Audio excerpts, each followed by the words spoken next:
Swadika, good morning and welcome to Newsline. I'm Cholapansa Narula. Thank you very much for joining us. It's Monday, July 13, 2015. Let's have a look at what's going on in today's Thailand Moves Forward.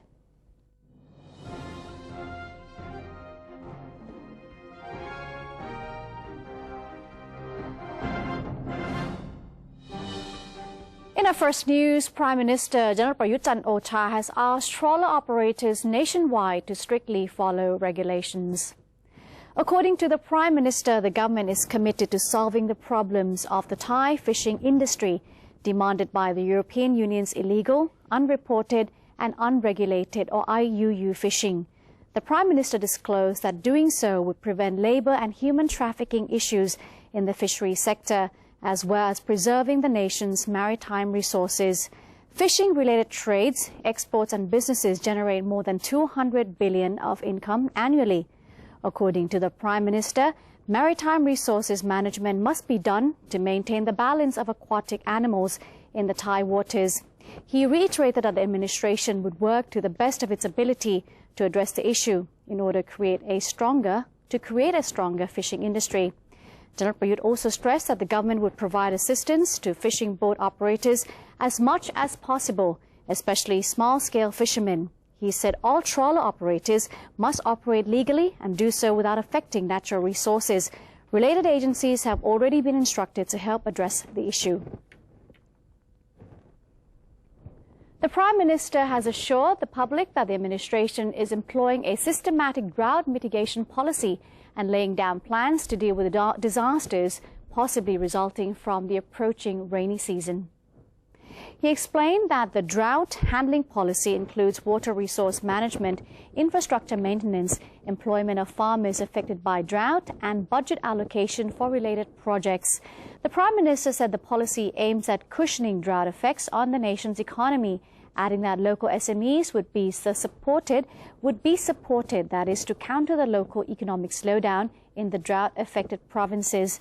The Prime Minister implored the citizens not to panic over the issue, as rain started to drop in some provinces, filling up reservoirs in those areas. He assured the public that the government has prepared measures to deal with floods in the upcoming rainy season. The season usually arrives with floods and harsh waves, negatively affecting the fishery and tourism sectors. General Prayut said related units have been instructed to be prepared for such incidents. Meanwhile, the Director General of the Bureau of Royal Rainmaking and Agricultural Aviation, or BRRAA, Warawut Kantiyanan, has admitted that the amount of rain in several parts of Thailand during the past week was not enough to completely overcome the nationwide drought despite successful artificial rainmaking. He said, however, the farmers, particularly in the central part of Thailand, believe that rain volume would revive their crops for the next 2 weeks. Moreover, it was likely that more water would flow into dams and reservoirs after the rain. Mr. Warawut said that there were natural obstacles such as wind and humidity which hampered the performance of rainmaking operation, but these obstacles were still under control by BRRAA officials. He stressed that tackling the drought needed natural help, complemented by full-scale help from various authorities. Although the rainmaking could not overcome the whole problems caused by drought, he believed the water crisis would eventually be solved. He asked farmers to trust the BRRAA, whose officials have ceaselessly conducted rainmaking operations until the end of the rainy season. In our next news, the government has stressed the need to push ahead with its investment projects to bolster the country's economy. In his national televised address, Prime Minister Prayut Chan-o-cha explained that his government would continue to promote domestic investments despite the global economic slowdown, as they provided the foundation for financial stability. General Prayut insisted that the public and private sectors needed to cooperate in various development projects to ensure efficient management. However, he confirmed the government would do its best to maintain the financial disciplines and formulate long-term plans so that the next government could proceed with the development projects. The Prime Minister added that the government had designed an integrity pact which both public and private agencies had to sign when making a procurement contract as a pledge of transparency, The introduction of integrity packs is meant to facilitate scrutiny and deter contractors or state agencies involved from corruption. Meanwhile, Deputy Prime Minister in charge of Economic Affairs, Mom Ratchawong Pridiyathorn Tewakul, has said that the government will focus more on its economic plans on farmer debt reduction and high-tech industries in an attempt to boost the economy. During a speech for a financial news media, Deputy Prime Minister Mom Ratchawong Pridiyathorn said the government would pay special attention to vulnerable groups, particularly low-income or small-scale farmers, and would give more support to high-value industries.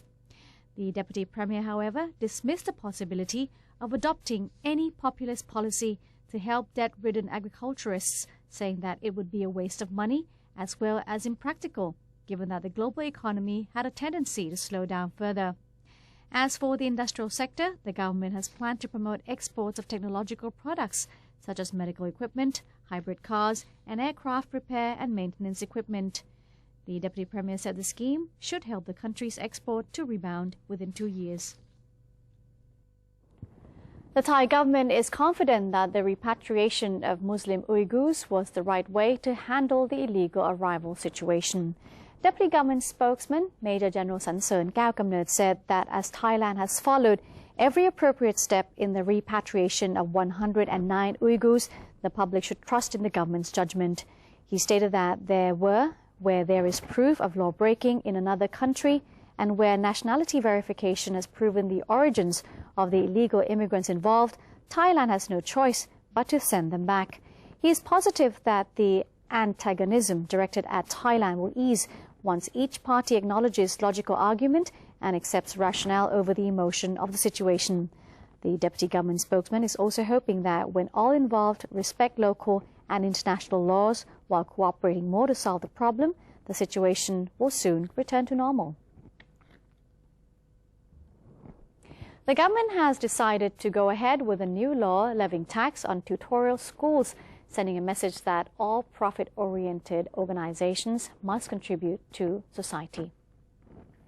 According to Deputy Spokesperson of the Prime Minister's Office, Major General Sansern Kaew-Kamnert, the government has decided to pass the new tax law as it concluded that tutorial schools' operation was aimed at making profits rather than promoting students' advancement. The law was recorded in the Government Gazette 2 days ago. He told tutorial school operators not to panic as the taxes would be calculated from their net profits, meaning that the law would have marginal effect on their huge profits. Meanwhile, general schools, both public and private ones, would still be exempted from taxes as they are part of the mainstream education development. According to the Ministry of Education, the market value of tutorial schools could be as high as 8.1 billion baht this year. The number of tutorial institutes to which the new tax law applies is estimated at 2,000 to 3,000 across the country. The tax collection is expected to add up to 1.2 billion baht to the government's coffers. Parents who suspect they are unfairly charged by tutorial operators following the passing of the law can lodge their complaints with the Consumer Protection Board. To the lottery now. The Government Lottery Office, or GLO, has extended its survey of lottery retailers after reports of overpriced ticket sales. GLO Board spokesperson Thanawat Phonvichai disclosed that authorities have intensified their control of prices as a growing number of buyers have complained that some outlets offer lottery tickets at 85 to 90 baht a pair instead of 80 baht as stipulated by the GLO. The GLO spokesperson said any distributor found to have overcharged their customers would face a jail term and a hefty fine and will risk losing their sales quota. Mr. Thanawat added that the GLO would this month call a meeting with related agencies, including charity organizations, provincial governors, and distributors, to conclude a new lottery sales quota in response to the rising demand from sellers. Retailers are currently allowed 5 packs of lottery tickets each. However, most of them urge the GLO to double their quota. The issue is expected to be settled within 3 months. The Bangkok Metropolitan Administration, or BMA, has ordered roads to be cleaned in preparation for the Bike for Mom activity, organized as a celebration for the auspicious occasion of Her Majesty the Queen's birthday. Payathai District Chief Waraset Papatsutanun said that Payathai District and the BMA's Environment Department has dispatched a cleaning team consisting of 50 people, 2 crane vehicles, and 8 high-pressure water spray vehicles to clean the Sam Liam Dindang Junction and Sam Sen Canal to Soi Bunyu. Today's cleaning operations will cover a distance of 450 meters. Roads are being cleaned in preparation for the upcoming Bike for Mum activity, set to take place on August 16, 2015, as a celebration for the auspicious occasion of Her Majesty the Queen's birthday. The district chief further stated that Payathai District Office and other related agencies will be working together to monitor the preparations and will work to maintain the cleanliness of the parts used in the activity to ensure their orderliness and scenic beauty prior to the event's commencement. The Tourism Authority of Thailand has launched a project to stimulate tourism and announced its strategy to promote tourism in 2016. The TAT set a tourism revenue target for next year at 800 billion baht. TAT Deputy Governor Anuphap Thirat said the overall tourism in Thailand in the first half of the year was slow due to economic problems and a decrease in people spending. The TAT expected that this year's tourism revenue would stand at 740 billion baht, lower than the target set. However, if the public sector urgently disbursed their budget and the TAT stimulated tourism efficiently, this year's tourism revenue might reach the set target. The TAT's new project to boost tourism during the low season offers 3 days, 2 nights package for 2,990 baht, inclusive of 1 meal, accommodation, transportation, and a tour as well. From the 15th of July until the 31st of October, the project is expected to attract 25,000 tourists and generate more than 300 million baht. And that's it for today's edition of Thailand Moves Forward. We'll have a quick look at the exchange rates and commodity prices, and Newsline will take a short break. After that, we will return with international news. Don't go away.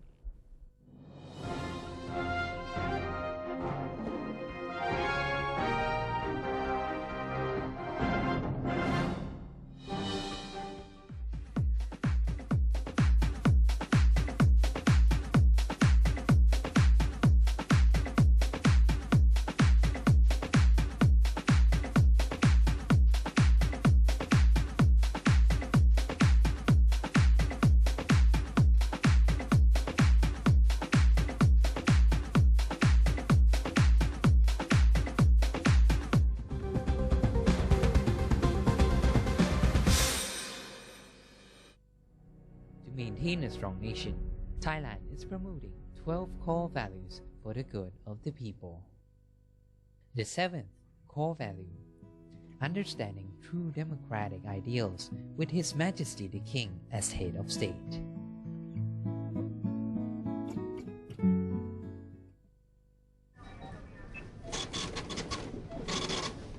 How could you do that to me?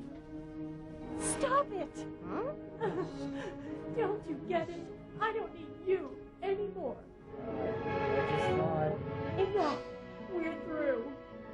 There's someone else in my life. Say no to the past. Bring your own bag. Say no to plastic.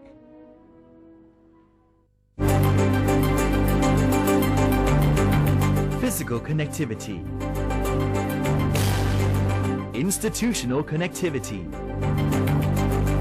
And people-to-people connectivity.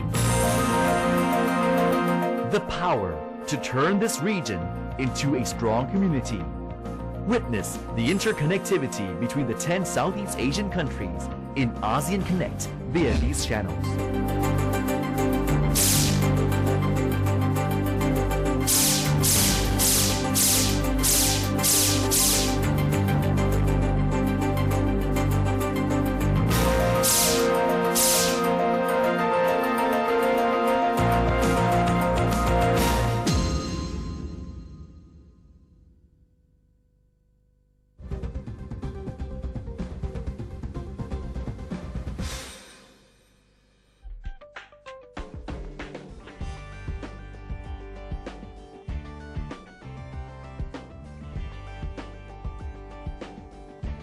Welcome back. You're watching Newsline.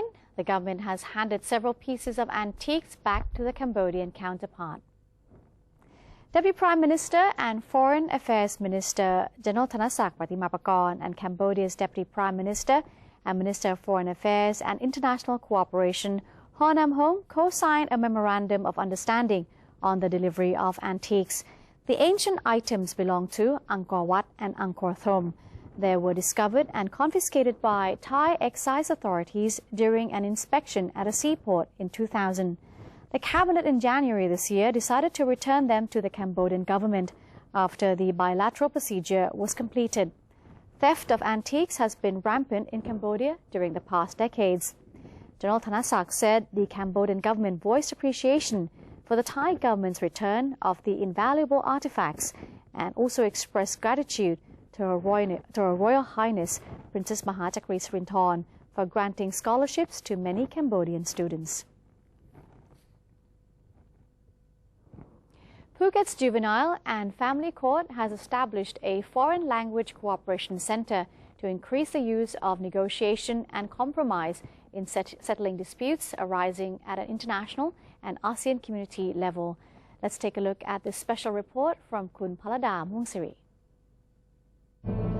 The Juvenile and Family Court in Phuket has a policy of encouraging the settling of disputes through alternative solutions, such as by applying compromise and methods of negotiation in civil court cases.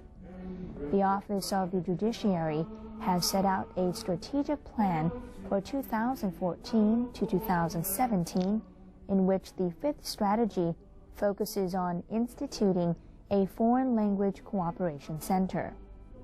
Nowadays, more and more foreigners have become intermediaries in negotiations and efforts at compromise in cases involving a legal dispute. It is therefore essential to find knowledgeable and professional foreign language specialists to help in the negotiating process. Such an individual does not receive any pay and must already have undertaken a training session in how to assist the parties to a dispute and their families, including foreign plaintiffs. Today, the Juvenile and Family Court has a total of 8 foreign language specialists in French, English, Russian, German, and Chinese.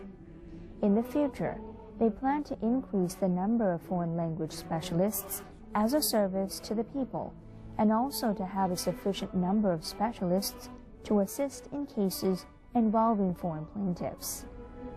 The move is aimed at improving the ability of foreign language specialists to be fully proficient in the negotiation process ahead of the launch of the ASEAN community, and also to enable the Thai system to become more competitive with other countries.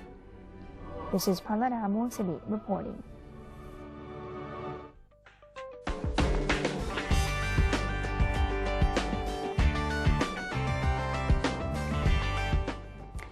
Eurozone finance minister said on Sunday some issues remained before they could give the green light for a third bailout program for Greece. They asked Greece to show it was serious about the reforms it pledged to implement by getting them approved in Parliament in the coming days. Some laws will have to be passed by Wednesday and the entire package endorsed by Parliament before talks can start, ministers have said. The ministers concluded their meeting as Eurozone heads of state and governments arrived for an emergency summit just a few meters away. Finland is one of the countries which opposed a quick deal. Their finance minister, Alexander Stubb, said on Saturday more guarantees and reforms were needed to reinstill trust in the Greek authorities. As he came out of the marathon talks on Sunday, Stubb was satisfied with the conditionality attached to any new bailout program. Greece asked for 53.5 billion euros to help cover its debts until 2018, a review of primary budget surplus targets in the light of a sharp deterioration of its economy and a reprofiling of the country's long-term debt. Mexico's most notorious drug lord, Joaquin El Chapo Guzman, has escaped from a high-security prison, officials said on Sunday, the second time he has given his captors the slip in 15 years. Guzman, who once made it onto Forbes' list of billionaires, is also wanted by the United States, was seen on video entering a shower. That's a shower area at 8:52 p.m. local time on Saturday, Mexico's National Security Commission said. After he went out of view for a while, guards entered his cell to find it empty. The commission added in a statement without going into details on how he got out of central Mexico's Altiplano prison. The latest breakout by El Chapo or Shorty is a major embarrassment for Mexican President Enrique Peña Nieto, who came to office in 2012, vowing to end a cycle of drug gang violence that has killed more than 100,000 people since 2007. Guzman became one of the world's top organized crime bosses, running Mexico's powerful Sinaloa cartel, which smuggled billions of dollars worth of cocaine, marijuana, and methamphetamines into the United States and fought vicious turf wars with other Mexican gangs. A natural gas leak caused a fire on Saturday in the city of Hohhot in North China's Inner Mongolia Autonomous Region. The fire broke out around 2 p.m. local time on Saturday at a gas pipeline construction site on a road in central Hohhot, local authorities said. Witnesses reported thick black smoke and flames soaring up into the air. The blaze damaged an adjacent residential building and charred more than a dozen vehicles parked nearby. More than 30 fire trucks and 240 firefighters were mobilized to tackle the blaze, which also prompted police to cordon off the site and shut down the road for hours. No injuries were reported resulting from the fire, which was eventually extinguished around 5 p.m. Nearing the end of a 9.5-year journey to the solar system's unexplored outer reaches, scientists said they were excited about the new images of Pluto being received by the New Horizons spacecraft on Sunday. 2 days away from the historic flyby of Pluto, NASA's New Horizons spacecraft is sending back pictures of Pluto that are showing images of the small planet with more clarity and definition, according to New Horizons principal investigator Alan Stern. NASA's New Horizons spacecraft is on track to fly within about 12,500 kilometers of Pluto on July 14th, despite a computer glitch over the weekend that threatened the important flyby of the unexplored planet. Scientists believe Pluto and the thousands of other recently discovered Kuiper Belt objects are frozen mini-planets and building blocks left over from the solar system's formation 4.6 billion years ago. Pluto was once considered the 9th planet in the solar system, but it was stripped of that title in 2006 after astronomers discovered several similar icy bodies in the Kuiper Belt region, about 50 times farther away from the Sun than Earth. And that's it for today's edition of Newsline. Thank you very much for joining us. Our email address is newsline.nbt@gmail.com. If you have any suggestions or comments, please send them to us. Today we end the program showing you the oldest giant panda living in captivity in Hong Kong. I'm Chalapan Sanarula. We'll see you next time. Have a good day. Sawasdee ka.